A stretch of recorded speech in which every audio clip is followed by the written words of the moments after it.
প্রশ্ন 15 ভারতের গণপরিষদের সংবিধান সভা সম্পর্কে যা জানো লেখো। ভারতের গণপরিষদের প্রকৃতি আলোচনা করো। ভারতের গণপরিষদ সূচনা। দেশবাসী প্রতিনিধি হিসেবে সংবিধান রচনাকারী সংস্থা হচ্ছে গণপরিষদ। ভারতের প্রথম প্রধানমন্ত্রী জওহরলাল নেহরুর মতে পরিষদ কর্তৃক রচিত সংবিধানের মধ্যে স্বাধীনতা সংগ্রামের চিন্তা ও চেতনা এবং জনগণের আশা আকাঙ্ক্ষা প্রতিফলিত হয়। এক গঠন। ভারতের স্বাধীনতা আন্দোলনের সঙ্গে গণপরিষদ গঠনের বিষয়টি অঙ্গাঙ্গিভাবে জড়িত। 1906 জাতীয় কংগ্রেসের প্রথম গণপরিষদ গঠনের দাবি তোলে। পরবর্তীকাল 1946 মন্ত্রী মিশনের পরিকল্পনা অনুসারে 4টি মূলনীতির ভিত্তিতে ভারতীয় গণপরিষদ গঠনের ব্যবস্থা হয়। 4টি মূলনীতি হচ্ছে: 1. ব্রিটিশ শাসিত প্রদেশ ও দেশীয় রাজ্যগুলো থেকে জনসংখ্যা অনুপাতে সদস্য নির্বাচিত হয়ে গণপরিষদে আসবেন। 2. গণপরিষদের সব আসন সাধারণ, মুসলমান, শিখ এই 3 সম্প্রদায়ের মধ্যে আনুপাতিক হারে বিভক্ত হবে। 3. প্রাদেশিক আইনসভার সদস্যগণ নিজ নিজ সম্প্রদায়ের প্রতিনিধি নির্বাচন করবেন। 4.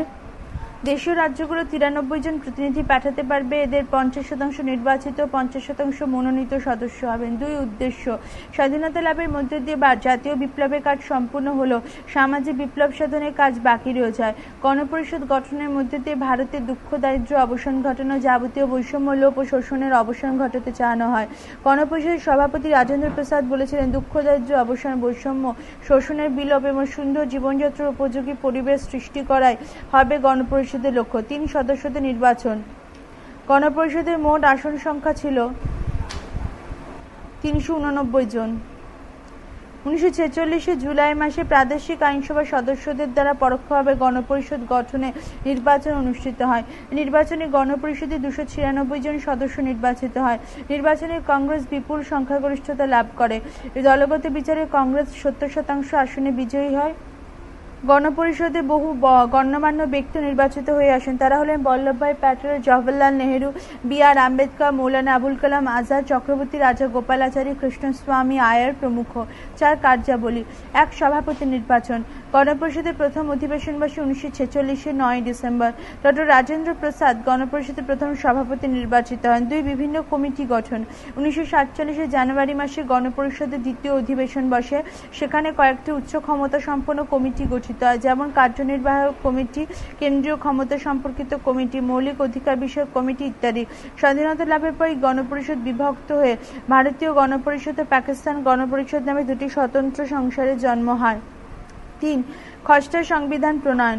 গণপরিষদের পঞ্চম অধিবেশন 1947 মাউন্ট ব্যাটেনকে স্বাধীন ভারতের প্রথম গভর্নর জেনারেল নিয়োগ করা হয়। কেন্দ্রীয় আইনসভার প্রথম অধ্যক্ষ স্পিকার হিসেবে জি.ভি. মাভলঙ্কর নির্বাচিত হন।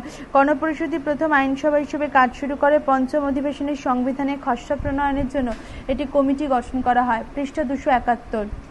Doctor B.R.. আম্বেদকর খসড়া কমিটির সভাপতি নির্বাচিত হন। মোট 165 দিন ধরে 11টি অধিবেশনে খসড়া সংবিধান রচনা কাজ সম্পূর্ণ করা হয়। বিভিন্ন সংশোধনী প্রস্তাব আলোচনার পর 1949 26 নভেম্বর গণপরিষদে ভারতের সংবিধান গৃহীত হয়। 4.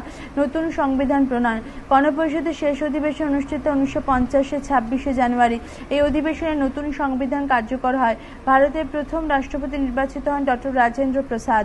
5. প্রকৃতিগত বৈশিষ্ট্য। 1. গণতান্ত্রিক চরিত্র বিশিষ্ট নয়। গণপরিষদের সদস্যরা সাধারণ ভারতবাসীর দ্বারা সরাসরি নির্বাচিত ছিলেন, অর্থাৎ বলা চলে গণপরিষদের চরিত্র সম্পূর্ণ গণতান্ত্রিক ছিল না। 2. আপোষধর্মী। ভারতীয় গণপরিষদ ছিল আসলে ব্রিটিশের সঙ্গে কংগ্রেসের নেতাদের আপোষ রফার ফল। 3. একদলীয়।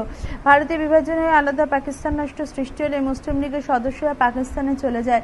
ফলে কংগ্রেসের একক পরিচালনা গঠিত হয় গণপরিষদ। মূল্যায়ন। বহু জাতি, ধর্ম, ভাষাভাষী অধ্যুষিত ভারতবর্ষের জন্য সর্বজনগ্রাহ্য শাসনতন্ত্র রচনার কাজটি ছিল খুবই জটিল। স্বাধীন ভারত রাষ্ট্র অন্তর্ভুক্ত দেশীয় রাজ্যের বাসিন্দা, ধর্মীয় সংখ্যালঘু সম্প্রদায়, অনুন্নত জাতি উপজাতি সহ সব স্তরের মানুষের আশা আকাঙ্ক্ষাকে প্রতিফলিত করার চেষ্টা করা হয়েছে এই সংবিধানে। সংবিধান অনুসারে ভারতবর্ষের প্রজাতান্ত্রিক শাসন ব্যবস্থা প্রতিষ্ঠিত হয়েছে। ভারতীয় গণপরিষদের প্রকৃতি। ভারতীয় জনগণের দ্বারা নির্বাচিত প্রতিনিধিদের নিয়ে গঠিত যে সংস্থাটি দেশের সংবিধান রচনা করে তা হচ্ছে গণপরিষদ। গণপরিষদে একদলীয় দক্ষিণপন্থী পুঁজিবাদী শ্রেণীর প্রতিনিধিবর্গের সমাবেশ ঘটে। শতকরা 14% ভারতীয় নাগরিকের ভোটাধিকারের ভিত্তিতে গঠিত প্রাদেশিক আইনসভাগুলি গণপরিষদের সদস্যদের নির্বাচিত করে। 1947 15ই আগস্ট থেকে গণপরিষদ সার্বভৌম পরিষদের মর্যাদা লাভ করে। গণপরিষদের প্রকৃতি বিশ্লেষণে দেখা যায়: 1. জনপ্রতিনিধিত্বহীন।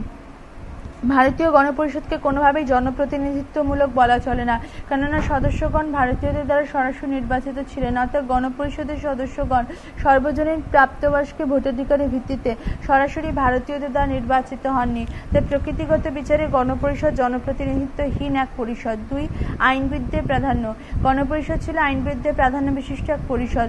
সংবিধান রচনার ক্ষেত্রে মূলত যে 21 জন সদস্য মুখ্য ভূমিকা পালন করেছিলেন, তার মধ্যে 11 জনই ছিল বিশিষ্ট আইনবিদ। এই আইনবিদগণ সংবিধান রচনার ক্ষেত্রে আইনগত দৃষ্টিকোণ থেকে বিভিন্ন ধারা উপধারাগুলি বিচার বিবেচনাকে প্রাধান্য দিয়েছেন। আইভর জেনিংস এই গণপরিষদকে আইনজীবীদের স্বর্গ বলে উল্লেখ করেন। 3. একদলীয়। সকল রাজনৈতিক দলের প্রতিনিধি না থাকায় ভারতীয় গণপরিষদ সর্বজনীন চরিত্র লাভ করতে পারেনি। দেশ বিভাগের ফলে লীগের সদস্যরা পাকিস্তানে চলে গেলে ভারতীয় গণপরিষদ সম্পূর্ণরূপে একটি একদলীয় সংস্থায় পরিণত হয়। সোমনাথ লাহিড়ী কমিউনিস্ট দলের তরফে গণপরিষদের সদস্য নির্বাচিত হলেও দেশ বিভাগজনিত কারণে তাকে সদস্যপদ খোয়াতে হয়। তাই কোনো ঐতিহাসিক গণপরিষদের চরিত্র বিশ্লেষণ করতে গিয়ে বলেছেন, গণপরিষদই ছিল কংগ্রেস এবং কংগ্রেস ছিল ভারত। 4. আপোষমুখী।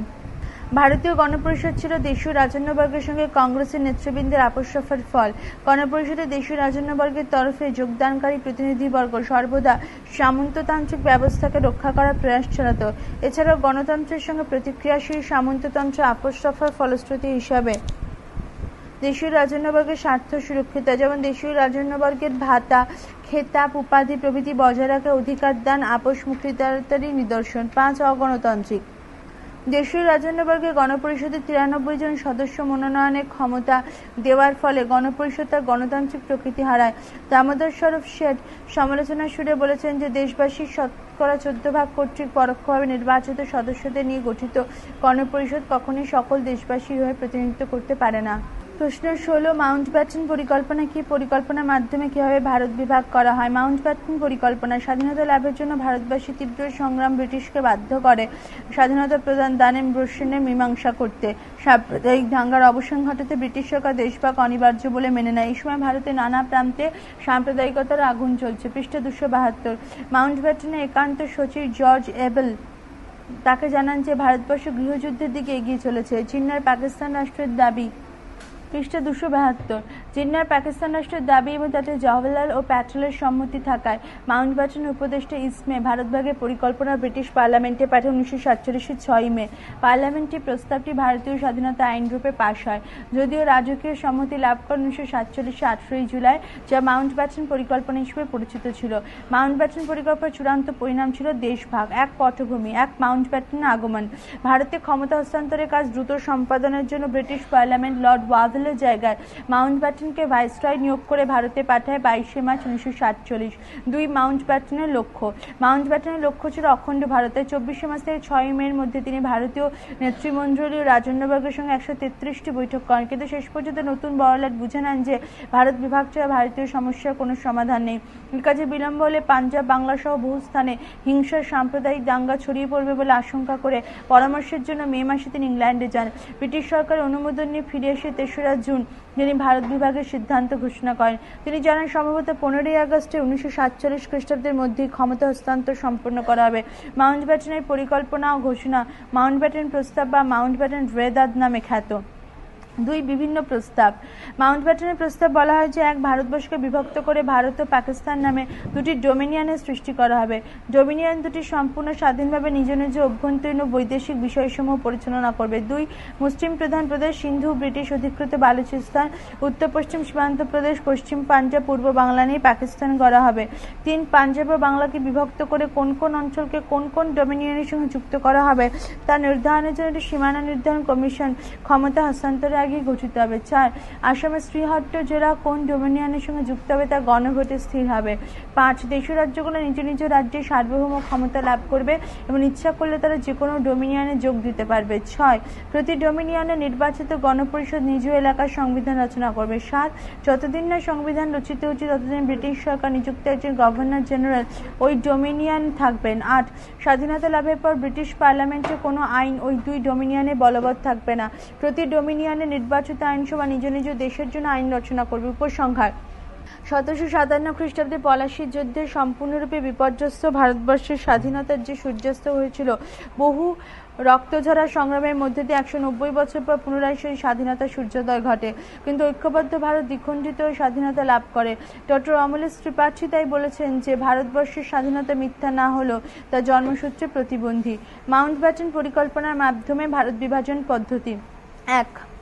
শীর্ষ নেতৃবর্গের সঙ্গে আলোচনা সূত্রে ভাইসরয় মাউন্টব্যাটেন প্রায় 1.5 মাসের মধ্যে 1947 24 মার্চ থেকে 6 মের মধ্যে গান্ধীজি, জওহরলাল বল্লভভাই প্যাটেল, জিন্না ও দেশু রাজ্যদের সঙ্গে প্রায় 133 বার বৈঠকে বসেন। ভারত বিভাজন আটকানোর বিভিন্ন উদ্যোগ সত্ত্বেও জিন্না তার পাকিস্তান দাবিতে অনড় থাকেন।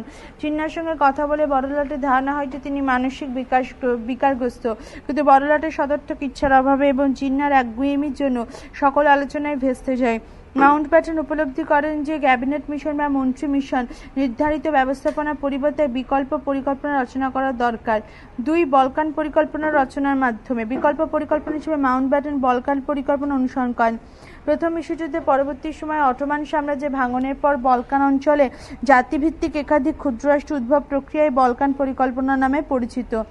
এই পরিকল্পনায় পাঞ্জাব ও বাংলা ভাগের প্রস্তাব রাখা হয় এবং বলা হয় যে সকল প্রদেশে সাংবিধানিক সভায় যোগ দেবে তাদেরও ক্ষমতা হস্তান্তর করা হবে। কিন্তু নেহেরু ও জিন্না এই পরিকল্পনাকে গ্রহণ না করায় বলকান পরিকল্পনা তার কার্যকারিতা হারায়।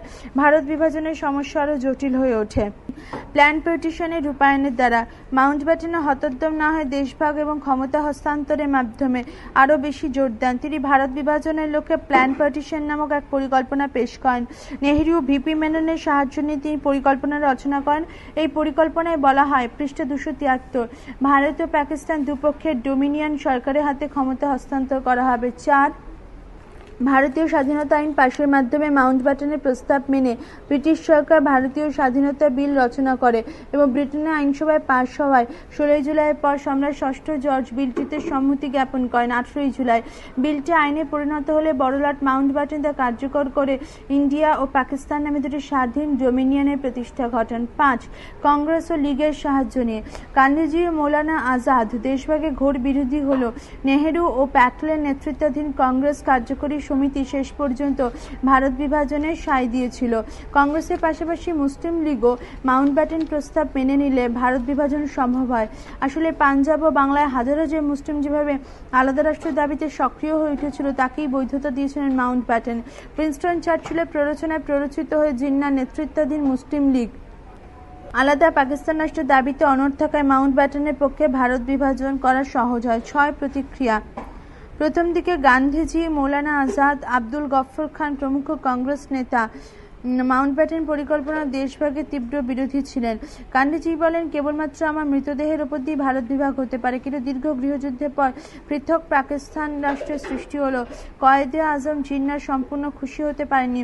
সমগ্র বাংলা এবং পাঞ্জাবকে পাকিস্তানে অন্তর্ভুক্ত করার যে স্বপ্ন তিনি দেখেছিলেন তা বাস্তবায়িত হয়নি। মন্তব্য: ভারত বিভাজনের কথা ভারত ও পাকিস্তান এই দুটি আলাদা রাষ্ট্র সৃষ্টির জন্য মাউন্টব্যাটেন তার দায় এড়াতে পারেন না।